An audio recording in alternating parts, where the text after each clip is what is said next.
Baik. Bismillahirrahmanirrahim. A'udzubillahi minasyaitonirrajim. Bismillahirrahmanirrahim. Assalamualaikum warahmatullahi wabarakatuh. Waalaikumsalam warahmatullahi wabarakatuh. Innal hamdalillah nahmaduhu wa nasta'inuhu wa nastaghfiruhu wa na'udzu billahi min shururi anfusina wa min sayyiati a'malina. May yahdihillahu fala mudhillalah wa may yudhlil fala hadiyalah. Asyhadu an la ilaha illallah wahdahu la syarikalah wa asyhadu anna Muhammadan abduhu wa rasuluh. Ya ayyuhalladzina amanu taqullaha haqqa tuqatih wa la tamutunna illa wa antum muslimun. Ya ayyuhalladzina amanu wa qulu qawlan sadida yuslih lakum a'malakum wa yaghfir lakum dzunubakum wa may yuti'illah wa rasulahu faqad faza fawzan 'azima. Teman-teman kelas hadis yang senantiasa dirahmati oleh Allah Subhanahu wa taala, kita panjatkan puji dan syukur ke Ilahi Robbi yang mana pada hari ini kita semua masih terus diberikan nikmat iman, nikmat Islam, nikmat sehat, sehingga Allah masih terus berikan kita kemudahan untuk sama-sama duduk di majelis yang mulia ini. Semoga duduknya teman-teman, insya Allah Allah balas dengan pahala kebaikan yang berlipat ganda, dan insya Allah Allah mudahkan jalannya menuju ke surganya Allah. Amin ya rabbal alamin. Salawat dan salam tak lupa juga kita haturkan kepada Nabi kita, Nabi Muhammad Sallallahu Alaihi Wasallam, beserta keluarga, sahabat, dan pengikutnya yang senantiasa istiqomah berjalan di atas sunnah-sunnah beliau hingga yaumil akhir. Mahat, sebelum kelas ini dimulai, mari sama-sama kita awali dengan membacakan basmalah. Bismillahirrahmanirrahim. Mari sama-sama kita hadirkan hati kita untuk menerima ilmu yang akan disampaikan oleh Ustadz. Hari ini masuk ke hadis 1263, Ustadz. Iya, baik. Ya, 1263 ya. Baik Ustadz, tafadhol Ustadz. Assalamualaikum warahmatullahi wabarakatuh. Waalaikumsalam warahmatullahi wabarakatuh. Alhamdulillah wassalatu wassalamu ala Rasulillah wa ala alihi wa ashabihi wa man tabi'ahum bi ihsanin ila yaumil qiyamah. Usikum nafsi bitaqallah ya ayyuhalladzina amanu taqullaha wa qulu qawlan sadida يصلح لكم أعمالكم ويغفر لكم ذنوبكم ومن يطع الله ورسوله فقد فاز فوزا عظيما. أما بعد. Ma'asyiral muslimat, para ummahat, para akhwat, ibu-ibu jamaah sekalian yang dirahmati Allah Subhanahu wa taala, bersyukur kita kepada Allah Azza wa Jalla atas nikmat-nikmatnya yang diberikan kepada kita semuanya. Nikmatul iman wal Islam yang masih ada bersama kita, insya Allah sampai saatnya nanti kita berjumpa dengan Allah. Allah Subhanahu wa taala juga memberikan kepada kita alhamdulillah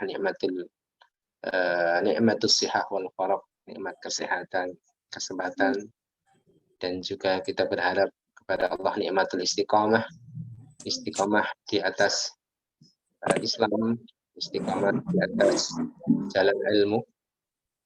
Mudah-mudahan apa-apa yang kita laksanakan, kita lakukan betul-betul dinilai sebagai pahala di sisi Allah Subhanahu wa taala. Amin. Salam dan salam kita haturkan kepada junjungan kita Nabi besar Muhammad sallallahu alaihi wasallam, serta keluarga, para sahabat, dan seluruh pengikutnya hingga hari kemudian.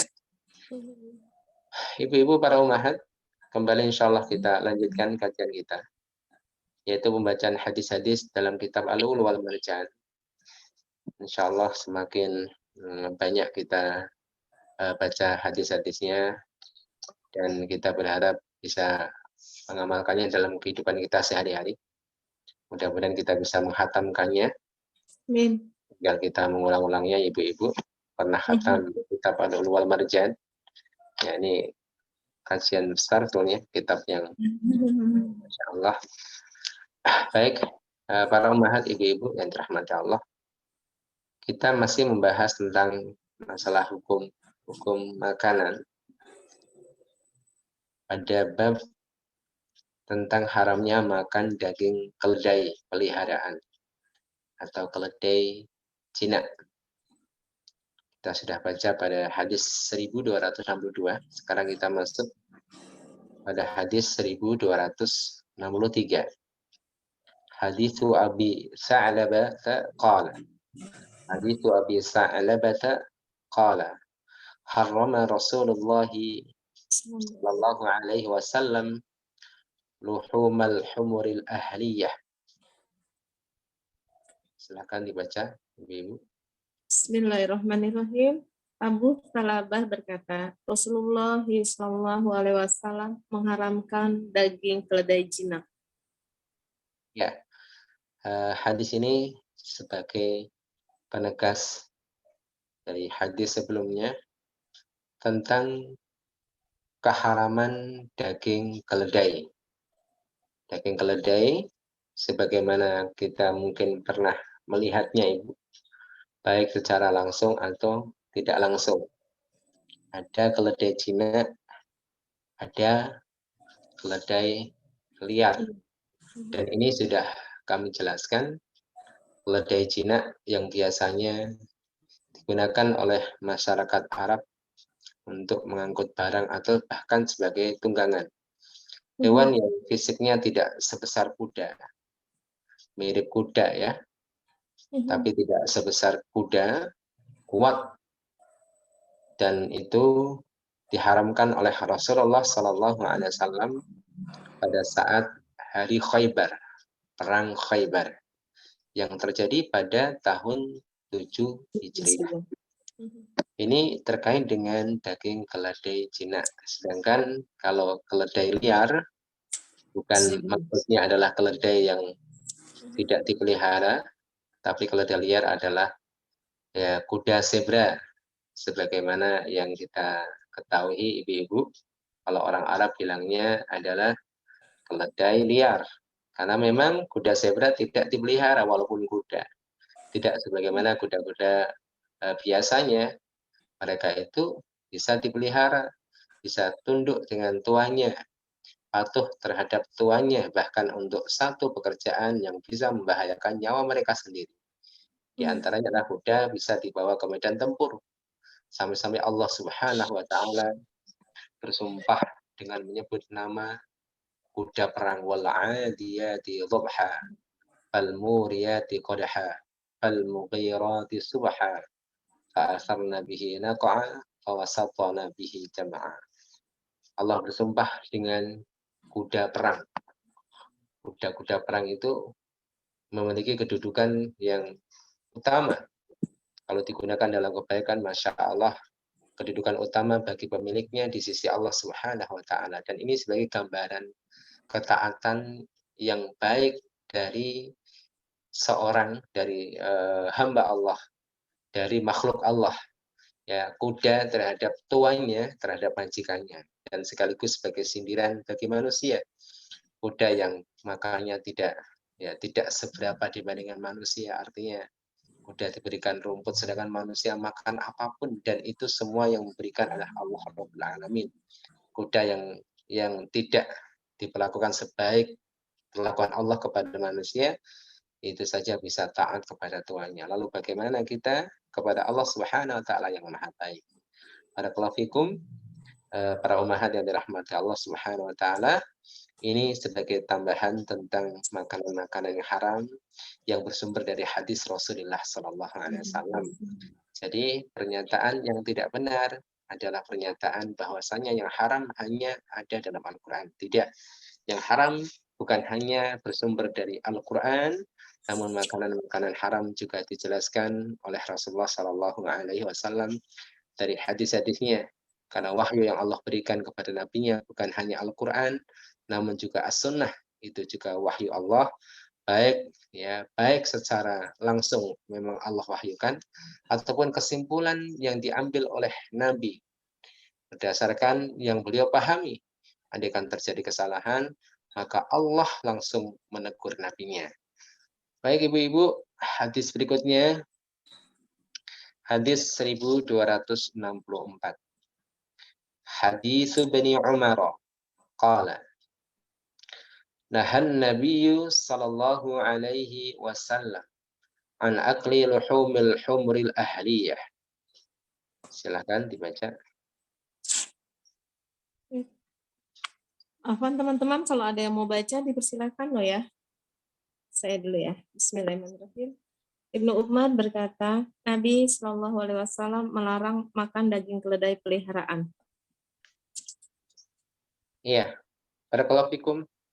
Para ummahat yang dirahmati Allah Subhanahu wa taala, keharaman ini disampaikan oleh Rasulullah Shallallahu alaihi wasallam pada perang Khaybar. Pasca perang Khaybar, termasuk yang diharamkan di dalamnya adalah pernikahan mut'ah, nikah dalam batas waktu tertentu, ya. Dinamakan mut'ah karena tujuannya hanya bersenang-senang saja, bukan untuk punya anak atau tujuan nikah lainnya.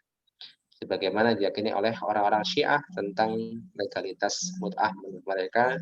Kemudian sembari mereka menukil-nukil dalil, menurut mereka ada hadis-hadis sahih yang dinisbatkan kepada para ahli bait tentang keabsahan nikah mut'ah. Maka ini menjadi satu hal yang prinsip, artinya satu yang prinsip yang mereka yakini, dan sebagai satu yang prinsip kita yakin juga akan keharamannya. Barakallahu fikum, para umat yang dirahmati Allah, semua itu dulu pernah dibolehkan, tapi terhapus dalam pembahasan usul fikih. Ada pembahasan nasikh wa mansukh, nasikh dan mansukh. Jadi pembahasan nasakh itu penghapusan, raf'u hukmin syar'iyyin mutaqaddimin bidalilin syar'iyyin mutaakhirin. Jadi dihapuskannya satu hukum yang terdahulu dengan dalil yang datang kemudian. Dan ini dilegalkan oleh Al-Quran dan As-Sunnah. Dalilnya juga cukup banyak, ibu-ibu, diantaranya Surah Al-Baqarah ayat 106. Surah Al-Baqarah ayat 106 ini sebagai dalil akan legalitas nasakh. Yang ini diingkari oleh sebagian orang bahwasanya nasakh mansukh itu menunjukkan tidak dalamnya ilmu Allah. Padahal Allah Maha Hakim, Maha Hikmah, menghapus dari apa yang sudah ditetapkan atau menetapkan sesuatu yang sebelumnya belum ditetapkan, itu adalah kehendak Allah Subhanahu wa taala.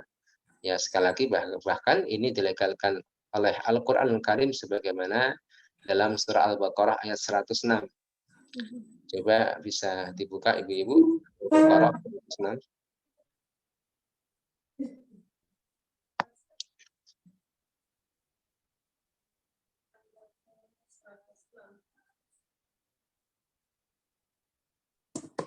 Al-Baqarah 106.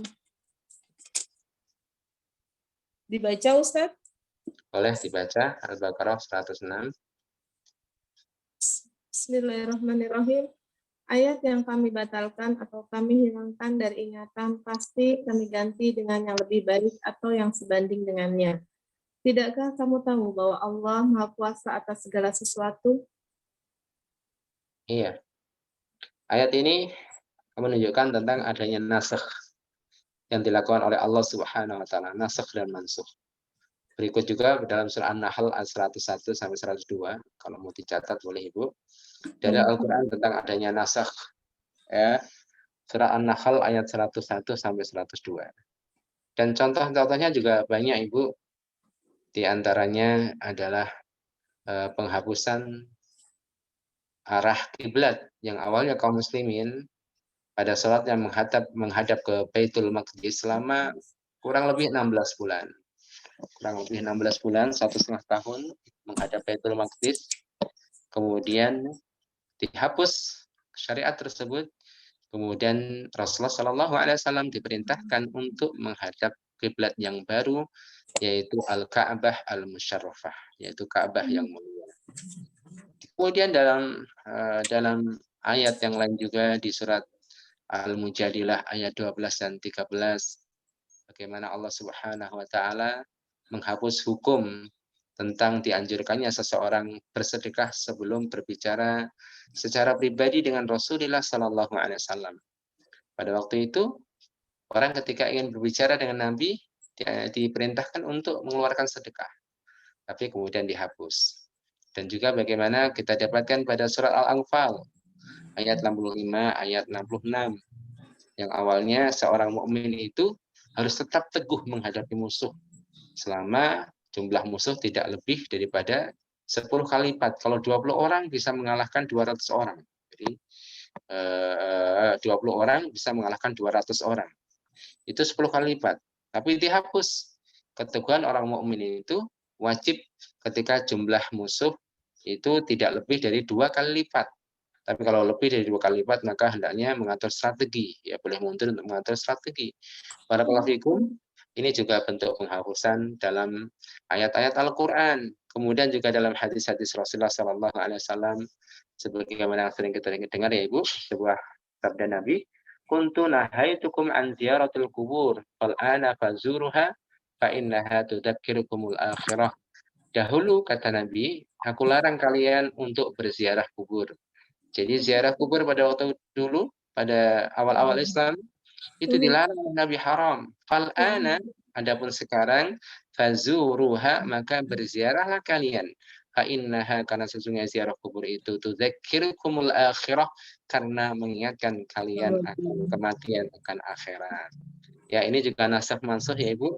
Jadi ini jadi pembahasan prinsip dalam Ahlussunnah wal Jamaah, karena ada sebagian kalangan yang menolak adanya nasakh dan mansukh baik dalam Al-Qur'an ataupun dalam As-Sunnah. Ahlussunnah wal Jamaah meyakini bahwasanya nasakh dan mansukh, penghapusan hukum kemudian digantikan dengan hukum setelahnya, maka itu menjadi prinsip yang diyakini oleh Ahlussunnah wal Jamaah. Termasuk contoh dalam hadis ini, Rasulullah Shallallahu Alaihi Wasallam dahulu membolehkan nikah mut'ah, kemudian melarangnya. Kemudian Rasulullah Shallallahu Alaihi Wasallam dalam para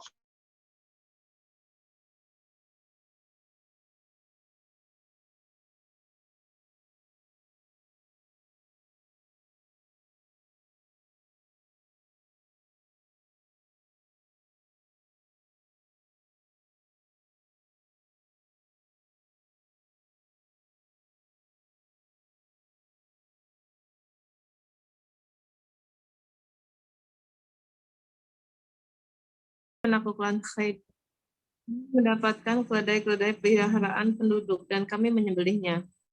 Ketika periuk-periuk sudah mendidih, penyeru utusan Rasulullah SAW berseru, tumpahkanlah periuk-periuk itu, dan jangan kalian makan daging-daging keledai itu sedikit pun. Abdullah bin Abi Aufa berkata, menurut kami Nabi Shallallahu Alaihi Wasallam melarang memakannya karena belum dibagikan bagian 1/5 atau ghanimahnya. Namun sebagian orang berpendapat bahwa beliau memang melarangnya secara mutlak. Iya, terjadi perbedaan di antara para sahabat. Ada yang berpendapat bahwasanya keharaman daging keledai pada waktu itu karena dia adalah rampasan perang ghanimah yang belum dibagi. Jadi tidak boleh masing-masing memanfaatkan harta-harta ghanimah sebelum dibagi oleh Rasulullah atau oleh amir, oleh pemimpin.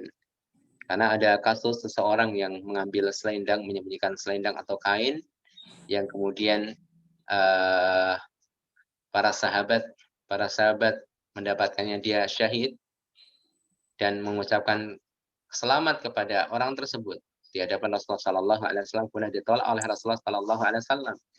Tidak, ya, wa innaha lataltahibu alaihi naran. Sesungguhnya api menyala atas dirinya karena selendang yang ia ambil dari harta ghanimah yang belum dibagi. Jadi haram apapun, ya. Kalau harta ghanimah belum dibagi itu haram. Misalnya harta ghanimah berupa unta tidak boleh disembelih.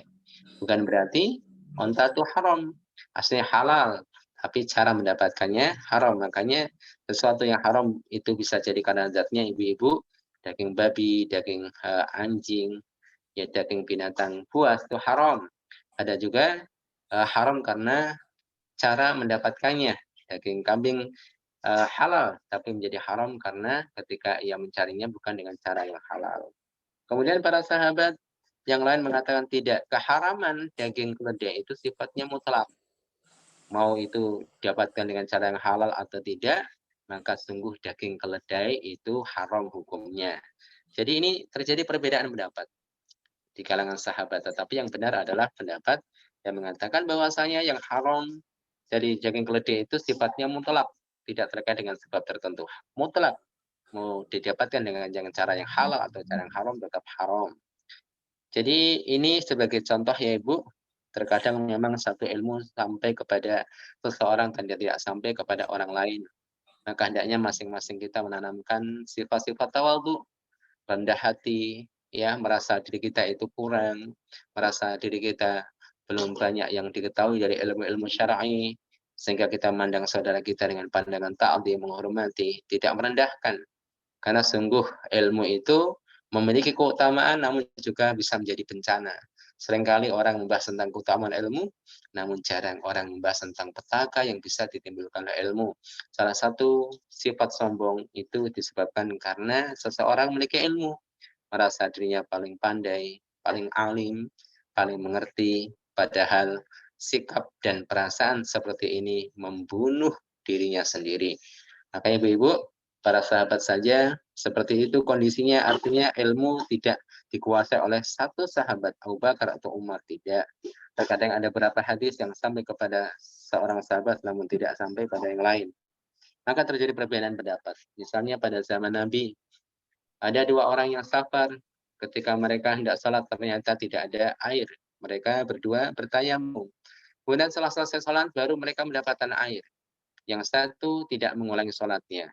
Yang satu mengulangi sholatnya dengan wudhu. Rasulullah Shallallahu Alaihi Wasallam kemudian berkomentar untuk keduanya. Ya, salah satunya yaitu orang yang tidak mengulangi sholatnya. Rasulullah mengatakan asobta sunnah, kamu sesuai dengan sunnah, sesuai dengan petunjuk Nabi Muhammad Shallallahu Alaihi Wasallam. Kemudian orang yang sholat dua kali, yang pertama dengan tayamum, yang kedua dengan wudhu, Rasulullah Shallallahu Alaihi Wasallam mengatakan laka ajron, bagimu dua pahala. Pahala yang wajib pada bagian yang pertama, sholat yang kedua mendapatkan pahala sunnah. Kemudian juga Rasulullah Shallallahu Alaihi Wasallam pernah memerintahkan sekelompok sahabat untuk menuju kampung Yahudi Bani Quraidah. Rasulullah merintahkan jangan sampai kalian salat asar kecuali sudah sampai di Bani Quraidah. Di tengah perjalanan waktu asar tiba, sebagian golongan tidak mau salat asar di perjalanan. Ya, karena Rasulullah mengatakan jangan salat asar kecuali di Bani Quraidah. Kami akan salat asar di Bani Quraidah. Kemudian golongan yang kedua menyatakan tidak. Maksud Rasulullah adalah supaya kita bersegera, kalau bisa asar sudah sampai di Bani Quraidah. Tapi kalau asar itu masih di jalan, ya tetap sholat pada waktunya. Terjadi perbedaan pendapat. Juga satu kasus yang menunjukkan bahwasanya ilmu Rasulullah tidak terkumpul pada seorang sahabat saja, yaitu Ibnu Umar radhiyallahu anhuma memerintahkan wanita ketika mandi junub hendaklah melepaskan ikatan-ikatannya. Kemudian hal ini dikomentari oleh Aisyah radhiyallahu anha. Bagaimana Ibnu Umar ini memerintahkan wanita untuk melepaskan ikatan-ikatan rambutnya saat mandi junub? Ya, apa dia ya sekalian menyuruh para wanita untuk mencukur rambut-rambutnya. Sungguh aku bersama Nabi pernah mandi bersama, mandi junub, dan cukup bagiku mengguyurkan air itu di kepalaku, artinya tidak melepaskan ikatan-ikatan rambut ibunda, ya, ibunda Aisyah tidak melepaskan ikatan-ikatan rambutnya radhiyallahu anha.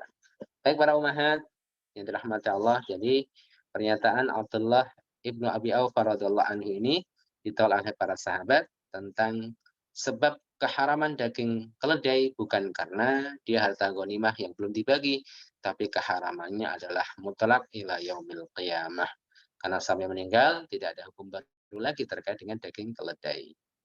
Baik, hadis ke 1266. Hadithul Bara'i wa Abdullah bin Abi Aufa annahum kanu ma'an Nabi sallallahu alaihi wasallam fa asabu humuran wa tabakhuha fanada munadin Nabi sallallahu alaihi wasallam akfiul qudur. Silahkan dibaca.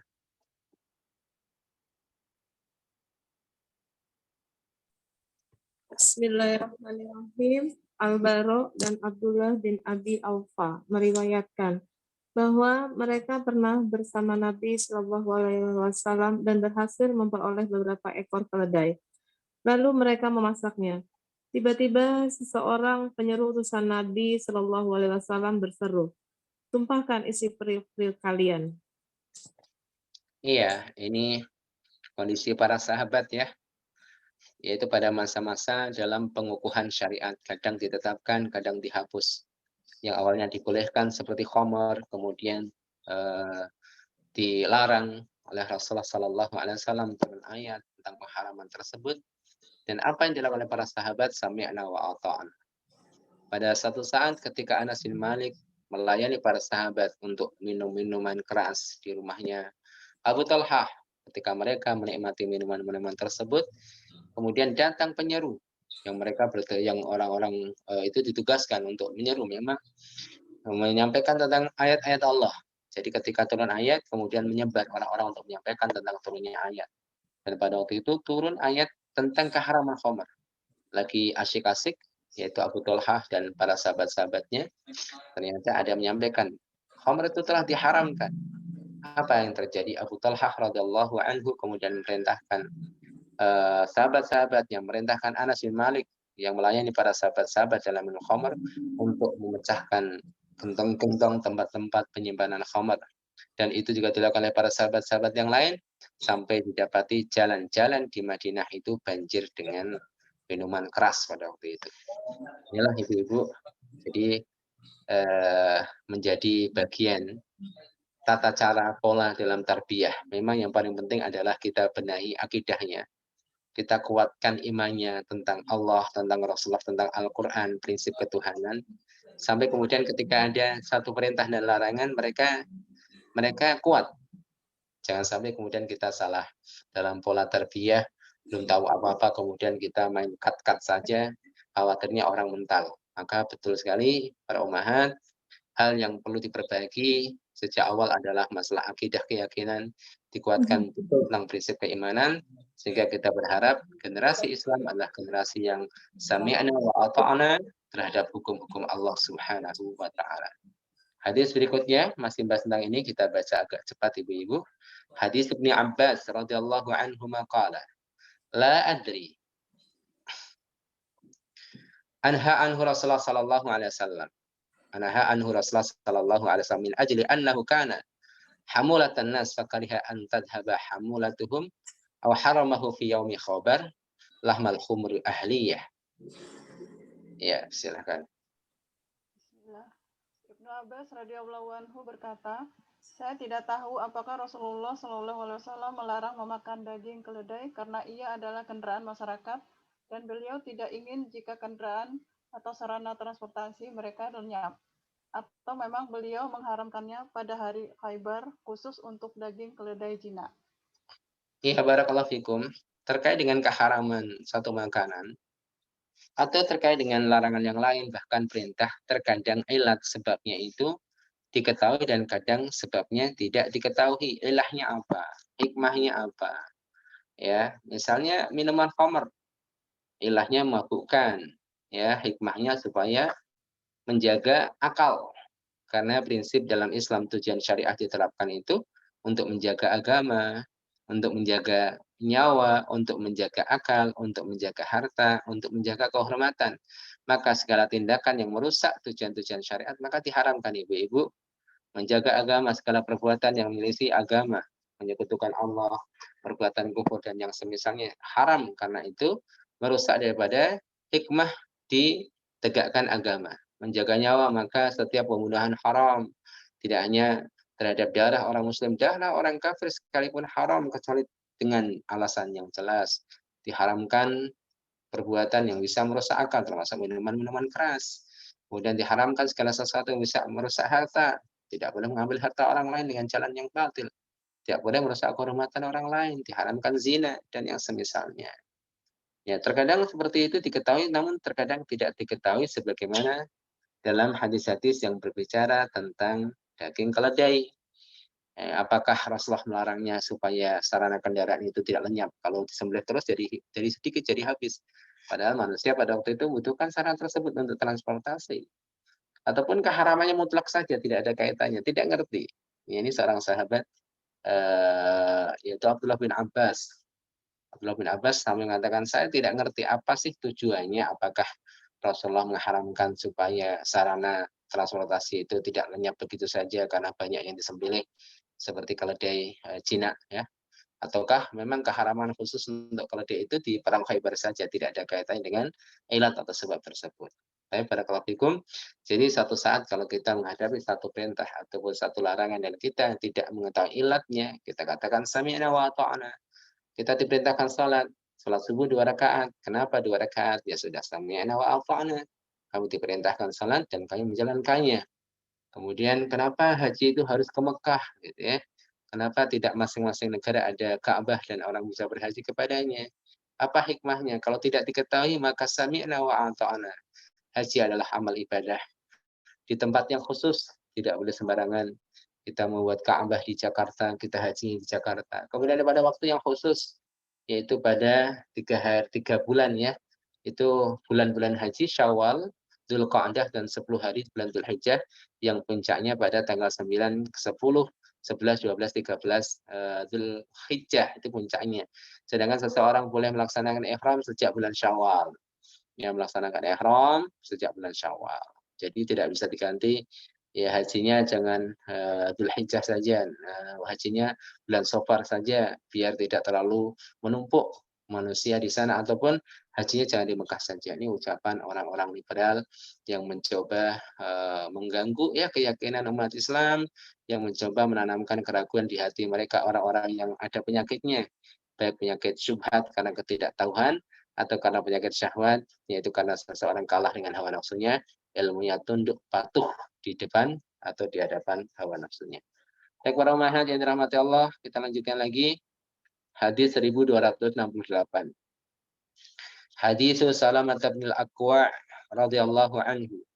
Anna Nabi sallallahu alaihi wasallam ra'ani niranan tuqadu yawma Khaybar. Qala ala ma tuqadu hadhihi niran. Qalu 'ala al-humur al-insiyah. Qala iksiruha wa ahrikuha. Qalu ala nuhrikuha wa nagsiluha. Qala iksiluha. Ya, silakan dibaca ini. Salamah bin Al-Aqwa radhiyallahu anhu meriwayatkan bahwa Nabi Shallallahu Alaihi Wasallam melihat api yang dinyalakan pada hari Khaybar. Beliau bertanya, untuk apa api itu dinyalakan? Mereka menjawab, untuk memasak daging keledai peliharaan jinak. Beliau berkata, pecahkan dan tumpahkanlah periuk itu. Mereka bertanya, mengapa kita tidak menumpahkan kemudian mencuci periuk itu saja? Beliau berkata, ya cucilah. Baik, ini juga terkait dengan keledai peliharaan. Diharamkan bahkan ketika Rasulullah SAW bertanya tentang aktivitas sahabat pada hari Khaybar. Mereka menyalakan api, kemudian memasak daging keledai di tungku ya, di atas tungku. Yang meletakkan periuk di atas tungku. Kemudian ditanya apa itu? Para sahabat mengatakan, ini daging keledai. Pecahkan, tumpahkan. Para sahabat mengatakan, kenapa kita pecahkan setelah itu? Bagaimana kalau kita tumpahkan saja kemudian mencucinya Rasulullah? Kemudian Rasulullah SAW mengatakan, iksiluha, cucilah. Jadi menunjukkan bahwasanya dagingnya itu walaupun disembelih dengan cara syar'i karena itu haram maka tetap najis maitah, hukumnya bangkai. Ya, hukumnya bangkai. Jadi bangkai itu tidak bisa dimanfaatkan kecuali kulitnya. Kulitnya untuk disamak. Itu pun dibagi menjadi 3 bagian ya, Ibu. Yaitu pertama kulit daging yang memang najis sejak hidupnya seperti babi dan yang semisalnya adalah anjing, maka kulit keduanya betul-betul ya tidak bisa dimanfaatkan walaupun disamak, dikeringkan, dijadikan baju atau apa nggak boleh. Ya, itu tidak boleh. Seperti ya misalnya kulit babi digunakan untuk apa, tas atau dompet, haram nggak boleh dan tidak boleh menyentuhnya karena itu najis. Yang kedua adalah binatang yang semasa hidupnya halal kalau disembelih dengan cara syar'i jelas. Kulitnya itu dimakan juga boleh, disamak juga boleh. Tapi kalau dia menjadi bangkai, tidak boleh dimakan, tapi kulitnya boleh dimanfaatkan. Yang ketiga adalah binatang yang saat hidupnya haram dimakan, seperti ular, atau pandangan sebagian ulama seperti buaya. Bolehkah menggunakan kulit buaya untuk kerajinan ya, ataupun untuk bahan bahan tas atau bahan sepatu atau apa ya Ibu lebih mengerti tentunya. Apakah boleh? Terjadi perbedaan para ulama. Banyak para ulama kemudian mengatakan tidak boleh. Ada mengatakan boleh-boleh saja, yang tidak boleh adalah kulit anjing dan kulit babi. Namun tidak sedikit para ulama mengatakan tidak boleh menggunakan tas dari kulit ular, kulit babi, kulit buaya, ya, hewan-hewan yang haram dimakan. Ya, kulit macan. Di sini memang terjadi perbedaan pendapat. Baik, barakallahu fikum. Kita lanjutkan lagi ya Ibu. Hadis 1269 tentang bolehnya makan daging kuda. Hadis Jabir bin Abdullah radhiyallahu anhu qala naha Rasulullah sallallahu alaihi wasallam yauma Khaybar an luhumil humuri wa rakhasa fil khayl. Silahkan dibaca. Bismillahirrahmanirrahim. Jabir bin Abdullah radhiyallahu anhuma berkata, Rasulullah Shallallahu Alaihi Wasallam melarang makan daging keledai, jinak dan memberi rukhsah atau keringanan untuk memakan daging kuda pada saat hari Khaybar.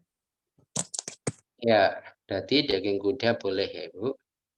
Daging kuda itu boleh dimakan.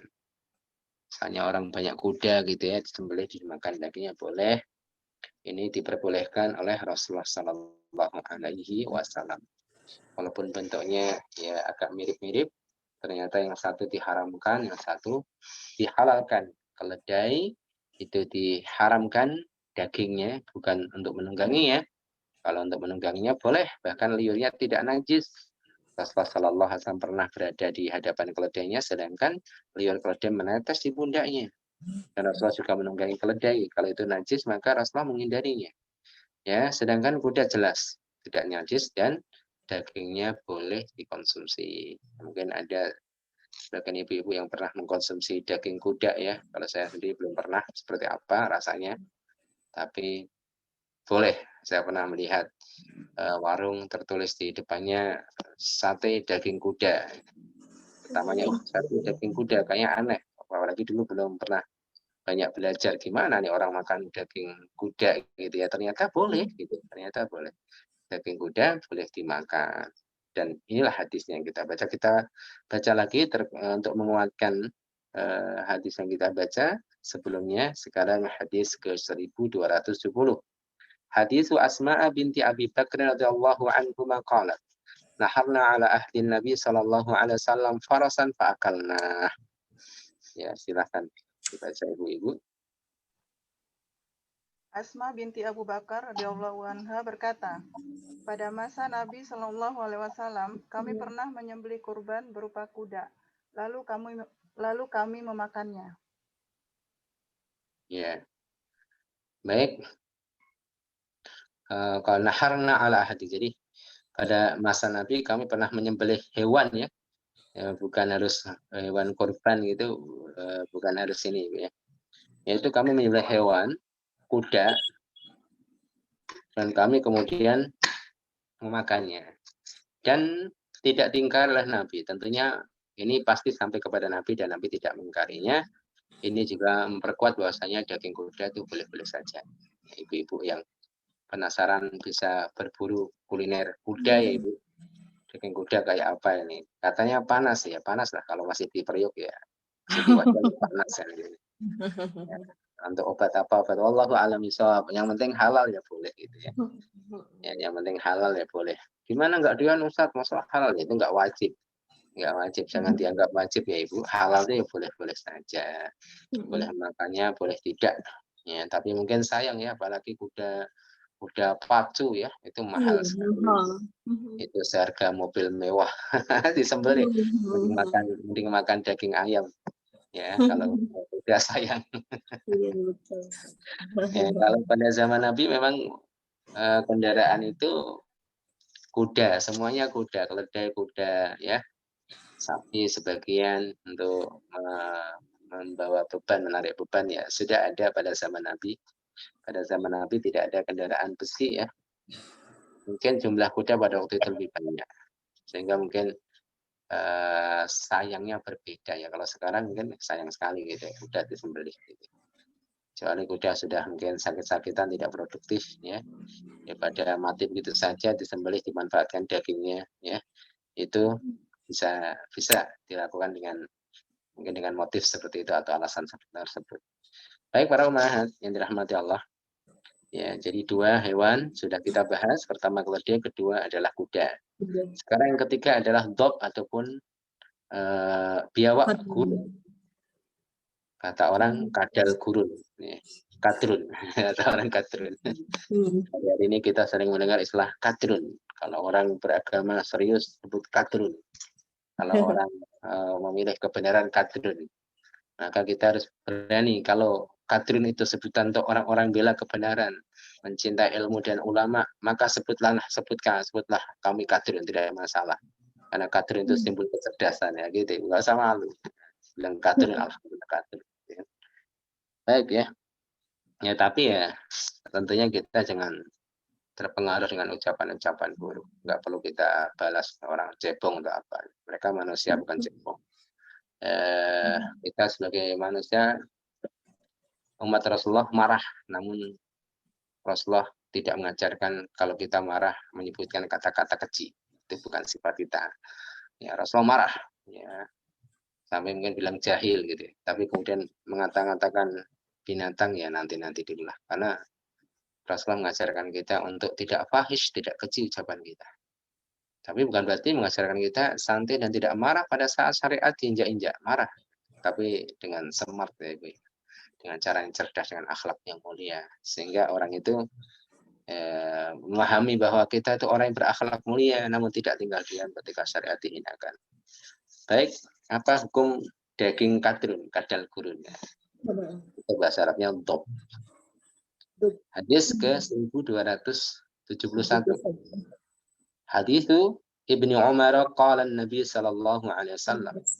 Ad-dabbu lastu akuluhu wala uharrimuhu. Ya, silahkan dibaca.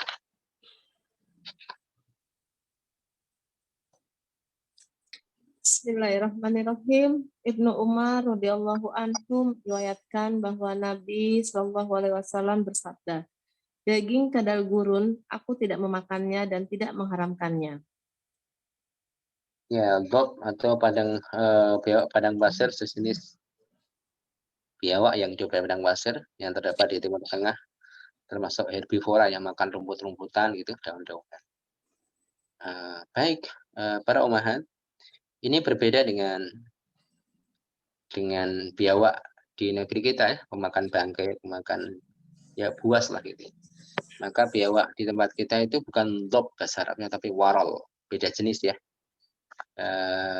Beda jenis. Jadi harus hati-hati. Karena hewan yang seperti biawak kan macam-macam ya. Ada cicak, ada tokek, ada kadal, ada biawak di negeri kita ya. Kalau biawak di negeri kita jelas haram. Cicak ya haram, tokek sampai dikiaskan ke cicak. Mungkin yang menjadi perbedaan pendapat adalah daging kadal. Ya, kadal yang ada kita lihat ini di rumput atau apa ya. Kalau di sini kok saya jarang lihat. Di kampung banyak sekali kadal gitu ya. Hukumnya apa? Hukumnya terjadi perbedaan pendapat. Ada mengatakan itu seperti dob yang disabdakan oleh Nabi, dob, yaitu biawak padang pasir itu. Ada mengatakan tidak, karena kadal di sini dikiaskan kepada cicak dan tokek. Nah, ini jadi masalah. Oke, ya sebenarnya tuh hukumnya gimana Ustaz? Ya kalau misalnya sudah tidak ada ayam, tidak ada ikan, ya silahkan masih banyak ayam, ikan, celele itu masih banyak. Ngapain? Ya berburu kadal. Jadi tidak ada makanan dalam suatu kondisi perang atau apa, ya cobalah sebelum makan yang haram yang lain, kita cari makanan yang masih pro kontra, agak mendingan karena ada yang bolehkan gitu kan. Ya ada yang mengatakan tidak boleh karena cicak itu adalah haram. Karena hewan yang diperintahkan untuk dibunuh hukumnya haram. Sebagaimana hewan yang dilarang untuk dibunuh hukumnya haram. Jadi kullu ma haruma qatluhu haruma aklu. Setiap binatang yang haram dibunuh maka haram untuk dimakan karena kalau dimakan pasti bunuhnya. Seperti kata la taqtulud dhafadi, jangan bunuh kata. Jadi keharaman kata itu karena keharaman untuk membunuhnya. Bukan karena hidup di dua alam, itu alasan yang lemah. Kemudian yang diperintahkan untuk dibunuh juga haram. Kalau cicak diperintahkan untuk dibunuh, maka haram untuk memakannya. Dan kadang sebagian para ulama mengkiaskannya dengan cicak atau tokek. Baik, Ibu, kita lanjutkan hadis berikutnya. Hadis 1222. Hadis Ibnu Umar an Nabi sallallahu alaihi wasallam qala kana nasun min ashabin Nabi sallallahu alaihi wasallam fihim sa'an fadhahabu ya'kuluna min lahmin fanajadhum imra'atun min ba'di azwajin Nabi sallallahu alaihi wasallam innahu lahmu dhab fa'amsaku faqala Rasulullah sallallahu alaihi wasallam qulu aw ta'amu fa innahu halalun aw qala la ba'sa bihi walakinnahu laysa min ta'ami. Ya, silahkan dibaca.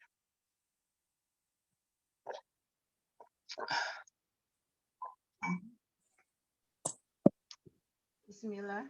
Ibnu Umar radhiyallahu anhu meriwayatkan dari Nabi Shallallahu alaihi wasallam bahwa ada beberapa orang sahabat beliau yang diantaranya adalah Sa'ad makan daging.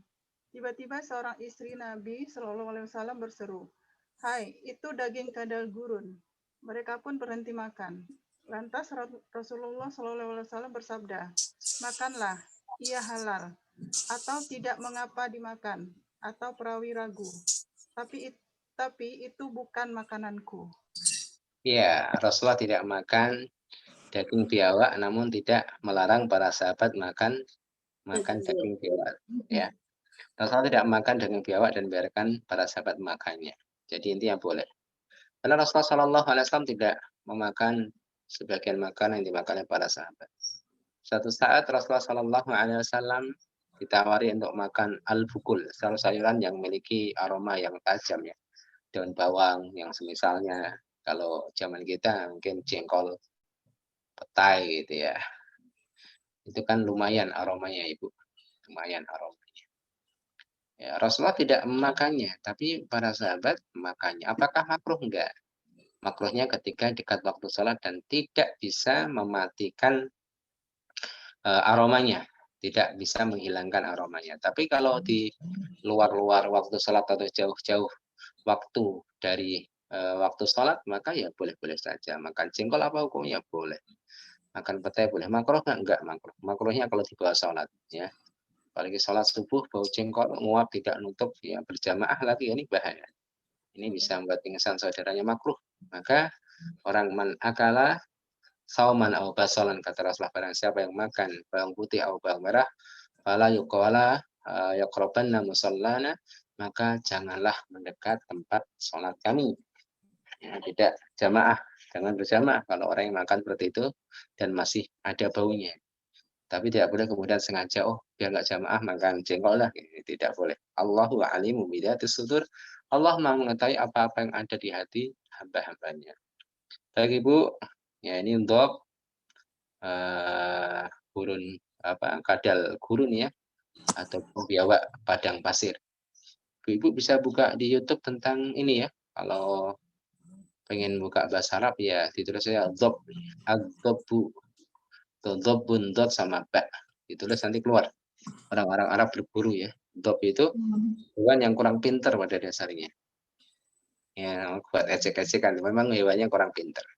Jadi ketika mereka hewan biasanya, hewan reptil gitu ya, itu mereka punya rumah atau lubang itu 2 akses.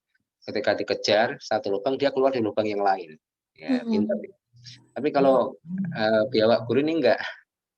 Jadi dia hanya punya 1 akses, kemudian ketika dikejar ya dimasukkan kepalanya aja, nggak tahu ekornya dipegang atau tidak. Jadi dia tidak memiliki dua akses, maka dipermisalkan dalam hadis bagaimana Rasulullah melarang para sahabat untuk mengikuti kaum ahlul kitab, walaupun sebagian umat ini mengikuti kaum ahlul kitab, walaupun mereka masuk lubang biawak sekalipun mereka akan mengikutinya. Jadi lubang biawak atau rumah biawak liang itu, biawak itu dipermisalkan, dijadikan misal bagi mereka orang-orang yang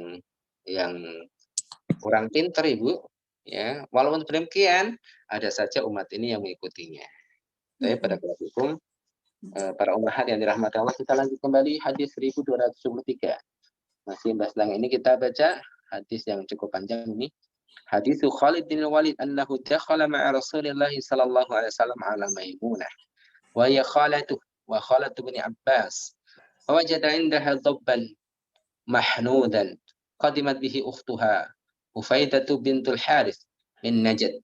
فقدمت الضب لرسول الله صلى الله عليه وسلم وكان قل من يقدم يده لطعام حتى يحدث به وسمى له فهو رسول صلى الله عليه وسلم يده إلى الضب فقالت امرأة من النسوة الحضور أخبرنا رسول الله صلى الله عليه وسلم ما قدمتن له والضب يا رسول الله فرفع رسول الله صلى الله عليه وسلم يده عن الضب فقال خالد بن الوليد حرام الضب يا رسول الله قال لا ولكن لم يكن في أرض قومي فأجدني أعافه قال خالد فجترلته فأكلته ورسول صلى الله عليه وسلم ينظر إلي.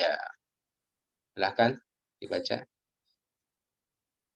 Bismillahirrahmanirrahim.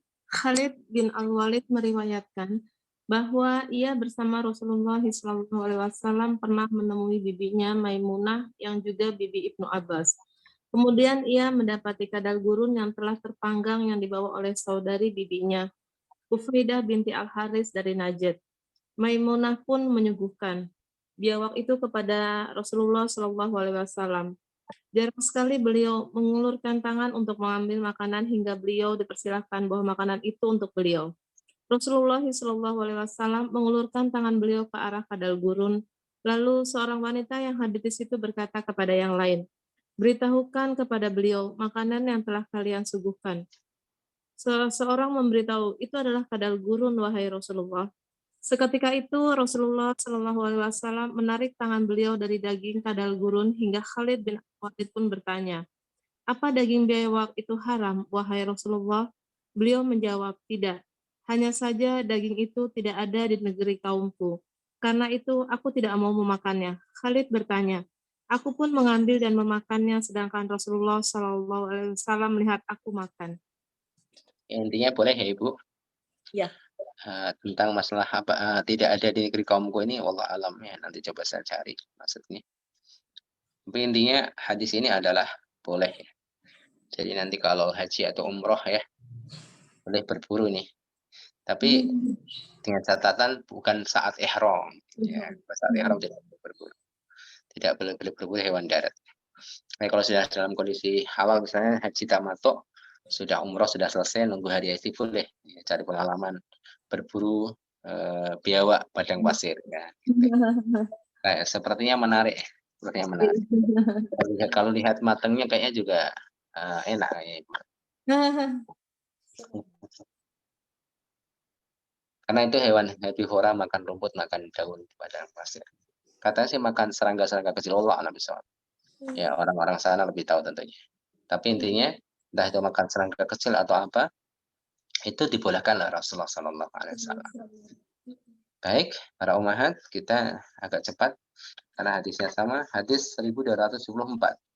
Hadis Ibnu Abbas qala ahdat Ummu Khufaid qalat Ibnu Abbas ila Nabi sallallahu alaihi wasallam aqitan wa samnan wa azubba fa akala Nabi sallallahu alaihi wasallam min al-aqid was-sam wa taraka ad-dhab takazzura qala Ibnu Abbas fa ukila ala ma'idati Rasulillah sallallahu alaihi wasallam wala haraman ma ukila ala ma'idati Rasulillah sallallahu alaihi wasallam. Akan dibaca. Bismillah. Ibnu Abbas radhiyallahu anhu berkata, Ummu Faid, bibi Ibnu Abbas, menghadiahkan keju, minyak samin, dan daging kadal gurun kepada Nabi Shallallahu Alaihi Wasallam. Beliau pun memakan keju dan minyak samin, tapi membiarkan daging kadal gurun karena tidak menyukainya. Ibnu Abbas berkata, semua dihidangkan pada makanan Rasulullah Shallallahu Alaihi Wasallam. Sekiranya ia atau daging biawak diharamkan, tentu tidak akan dihidangkan pada makanan Rasulullah Shallallahu Alaihi Wasallam. Baik, hadis takriri artinya persetujuan Nabi ya, artinya satu perbuatan dilakukan di hadapan Nabi dan Nabi tidak mengingkari, maka perbuatan tersebut tidak haram. Andaikan haram maka Rasulullah Shallallahu Alaihi Wasallam menegurnya. Baik, selanjutnya ibu-ibu kita sudah membahas tentang keledai, kuda, dan daging biawak. Selanjutnya kita membahas tentang makanan yang lain, yaitu belalang. Belalang halal dimakan. Hadis Ibnu Abi Aufa qala ghazawna ma'an Nabi sallallahu alaihi wasallam sab'a ghazawat. Sittan kunna na'kulu ma'ahul jarad. Silakan baca. Bismillah. Ya silakan. Iya akan. Ibnu Abi Aufa radhiyallahu anhu berkata, kami mengikuti peperangan bersama Nabi SAW sebanyak 7 kali atau 6 kali. Kami sering makan belalang bersama beliau. Ya, belalang berarti boleh ya Ibu. Bahkan bangkainya boleh. Ya, bangkainya boleh. 2 bangkai yang dibolehkan, bangkai ikan, bangkai belalang. Ya, boleh. Kalau ayam tidak boleh. Bangkai ada 2 bangkai yang dihalalkan, yaitu as-samak wal jarad, ikan dan belalang. Maka tidak perlu memikirkan cara menyembelihnya. Bisa ikan gimana cara menyembelih syar'inya? Enggak usah disembelih gitu kan. Karena memang tidak ada tata cara menyembelihnya. Jadi kalau ada misalnya tutorial penyembelihan ikan secara syar'i, enggak ada. Ya, jadi ada satu peristiwa di mana negeri kaum muslimin itu sangat hati-hati dengan makanan impor dari negeri-negeri kafir gitu ya. Sampai orang-orang kafir itu takut kalau produknya itu tidak laku di negeri kaum muslimin. Akhirnya ada produk ikan tuna yang dikalengin itu Ibu. Dituliskan di sana dubiha disembelih bitorikotil halal gitu, atau yang semisalnya lah, disembelih dengan cara yang halal atau bitorikotin syar'iyah. Ya dubiha bitorikotin syar'iyah, disembelih dengan cara syar'i. Orang-orang Islam ketawa gitu kan. Gimana nyembelih ikan tuna gitu kan dengan cara syar'i. Ini juga menunjukkan bahwasanya memang aslinya kaum muslimin itu sangat berpengaruh di pasar ya Bu, di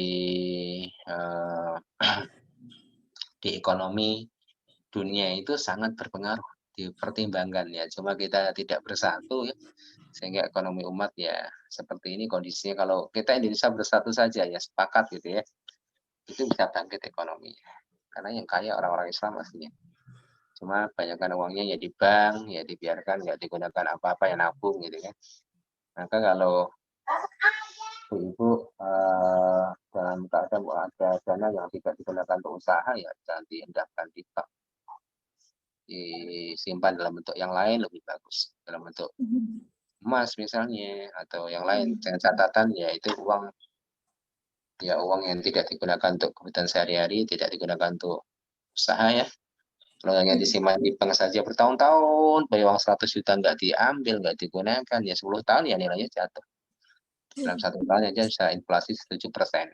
Ya, maka lebih lagi daripada itu kadang-kadang ya digunakan untuk apa kita nggak ngerti kan gitu. Jadi belalang boleh Ibu.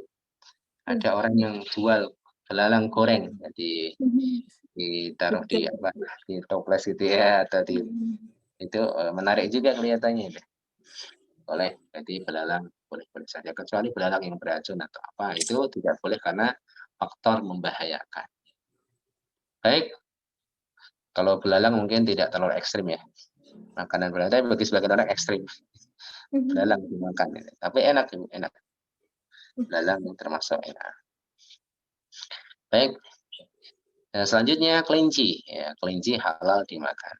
Hadis wa Anas radhiyallahu anhu qala anfajna arnaban bimarid dhuhran fasa'al qaumu falaghabu fa'adraktuha fa'akhadtuha fa'ataitu biha Aba Talhah fadhabahaha wa ba'atha biha ila Rasulullah sallallahu alaihi wasallam biwarikiha aw fakhidaiha faqabilahu wa akalam. Silahkan dibaca. Bismillahirrahmanirrahim. Anas radhiyallahu anhu berkata, kami pernah disibukkan untuk menangkap kelinci di lembah Mahrud Dhahran. Orang-orang berusaha menangkapnya hingga mereka keletihan. Kemudian aku bisa menangkapnya, lalu aku bawa menghadap Abu Talha. Dia lantas menyembelihnya, kemudian mengirim daging paha depannya atau paha belakangnya kepada Rasulullah SAW. Beliau pun menerimanya lantas memakannya. Daging kelinci, ya, ini mungkin ibu juga pernah memakannya, ya, halal ternyata. Kalau marmut, wallah alam ya ibu, nanti coba kita pastikan. Bahan marmut yang mirip tikus ya, kecil-kecil. Kalau kelinci kan tidak mirip tikus nih, berbeda. Kalau yang marmut itu dari giginya, dari kupingnya mirip, cuma warna kulitnya aja beda gitu ya. Warna bulunya berbeda, warna-warni kalau marmut itu. Ya dulu saya makan marmut juga, daging marmut maksudnya. Kesini saya berpikir ini hewannya kok enggak lebih mirip ke tikus daripada ke kelinci gitu ya. Kelinci jelas, dalam hatinya jelas Rasulullah bahkan makan. Nah, kalau marmut coba nanti saya cek dalam beberapa referensi ya.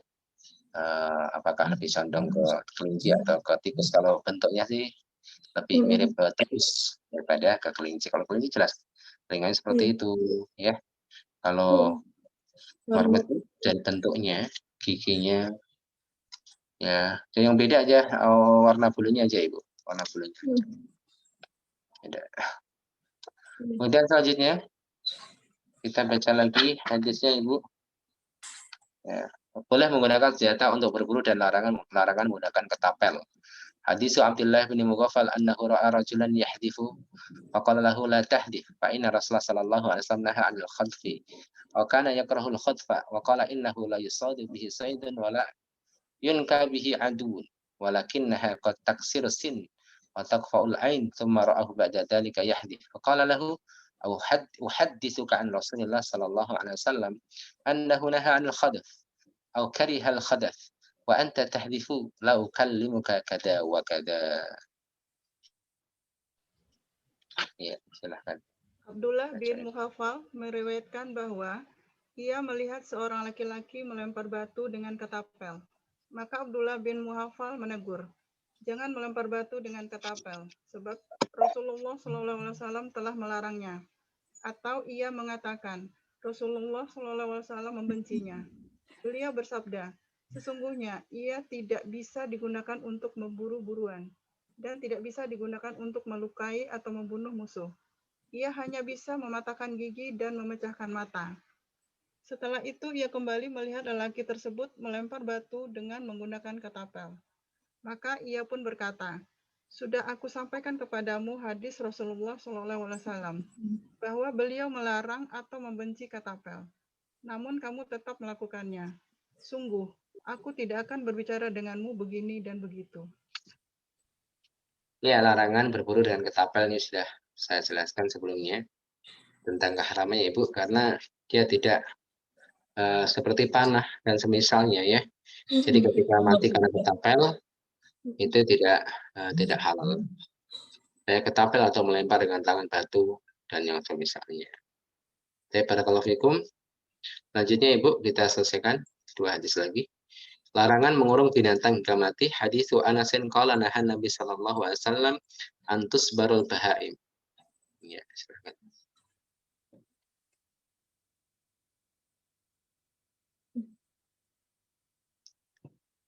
Silakan dibaca maknanya Ibu. Bismillahirrahmanirrahim. Anas berkata, Nabi SAW melarang mengurung binatang. Maksudnya mengurung binatang tanpa diberi makan sampai mati ya. Seperti kejadian orang mengurung kucing gitu ya. Kalau dikasih makan tidak apa-apa. Kemudian mengurung burung kasih makan tidak apa-apa. Yang dikasih makan, dipelihara, tidak masalah ya. Yang diharamkan adalah ketika dikurung dan tidak diberikan makan dan tidak dibebaskan. Hadis 1279. Hadis Ibnu Umar an Sa'id bin Jubair qala kuntu 'inda Ibnu Umar famarru bi fityatin aw bi nafarin nasabu dajajatan yarmunaha. Falamma ra'a Ibnu Umar tafarraqu anha wa qala Ibnu Umar man fa'ala hadha inna Nabi sallallahu alaihi wasallam la'ana man fa'ala hadha. Silakan dibaca.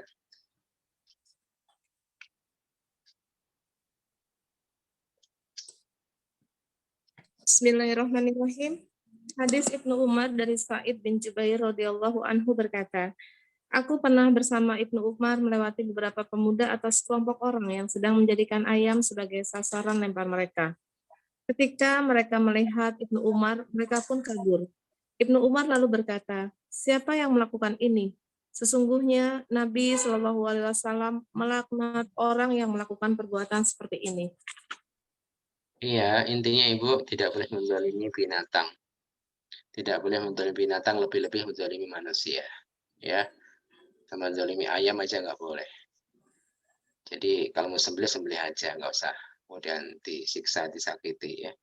Islam itu rahmatal alamin, memanfaatkan apa yang diberikan oleh Allah.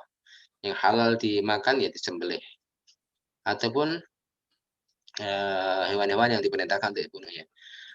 Kemudian ada orang yang meremehkan, ada juga orang yang berlebihan meremehkan, akhirnya menyiksa binatang yang nggak usah dimuliakan binatang. Ada juga kemudian orang yang berlebihan sehingga tidak mau makan makhluk yang bernyawa karena tidak ada kasih sayang.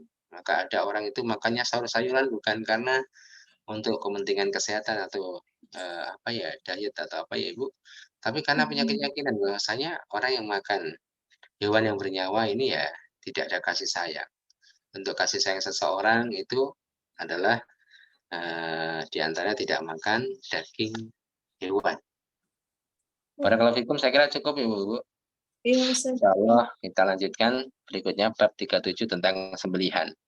Sembelihan korban, ya, hadyu, akikah, dan yang lain. Baik.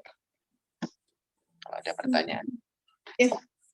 Baik, alhamdulillahirrabbilalamin. Jazakallah khair Ustaz wa barakallahu fiik atas ilmu yang sudah disampaikan.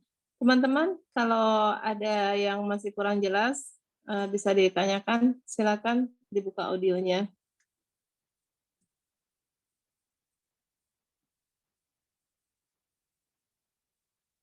Silakan.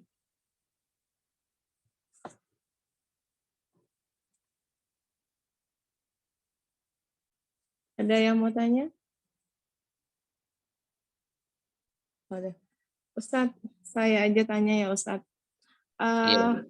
Kalau yang ini menurut Ibnu Umar tadi ya Ustadz, kalau wanita junub itu kan harus membuka ikatan kepalanya saat dia mandi junub. Tapi kan Aisyah berkata dia juga mandi junub bersama Rasul dan tidak membuka ikatan kepalanya.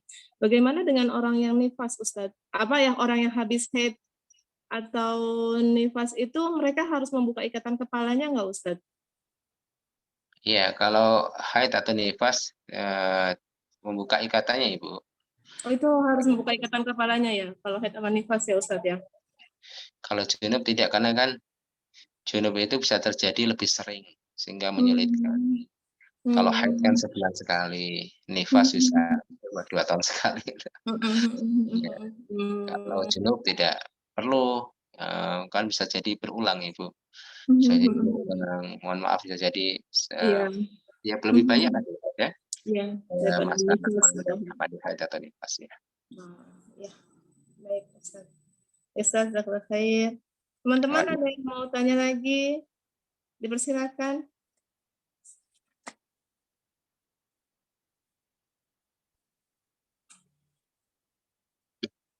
Ada yang mau bertanya? Saya tidak ya. Baik. Ustadz, kalau hadis yang itu loh Ustadz, yang tentang cicak itu loh Ustadz, katanya kalau membunuh cicak dapat pahala kebaikan, 100 pahala kebaikan Ustadz. Kalau dia sekali mati, benar ya Ustadz? Sahih hadisnya? Hadisnya sahih. Sahih ya? Sahih Ibu. Sekali mati 100 pahala kebaikan ya? 100 kali kebaikan, kemudian kedua kali berkurang ya. Iya, itu sahih ya. Kalau sekali mati itu ya, 100 kali kebaikan ya. Iya. Masya Allah. Baik, teman-teman ada yang mau tanya lagi? Kayaknya enggak ya. Alhamdulillah. Jika sudah tidak ada yang bertanya, insya Allah semoga tidak bertanyanya teman-teman, insya Allah sudah mengerti ya apa yang disampaikan oleh Ustadz. Semoga ini juga bisa menjadi nambah ilmu kita, pembelajaran buat kita tentang halal dan haramnya binatang-binatang yang kategorinya halal dan kategorinya haram. Insya Allah bisa lebih lebih mengerti lagi. Kita tutup dulu kajian kita pada siang hari ini dengan membacakan doa kafaratul majlis dan hamdalah ya Ustaz, teman-teman. Baik, kita tutup teman-teman dengan doa kafaratul majlis dan hamdalah. Subhanaka Allahumma wa bihamdika asyhadu an la ilaha illa anta astaghfiruka wa atubu ilaik. Alhamdulillahirabbil alamin, yang benar hanya dari Allah semata, yang salah dari saya pribadi.